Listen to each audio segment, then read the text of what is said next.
Welcome to Tech World channel. Today I will show you how to adjust system sound in your Samsung Galaxy M14 4G phone. So at first swipe from top to bottom and then tap on this gear icon to open up your settings app. Now from here scroll down a bit, then go to sounds and vibration.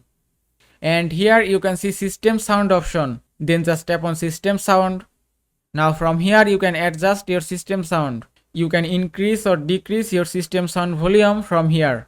Also, if you tap on system sound theme, you can also change your system sound theme from here. You can see 4 options here: Galaxy, Calm, Fun and Retro. And you can set any system sound theme as you want. Now just go back.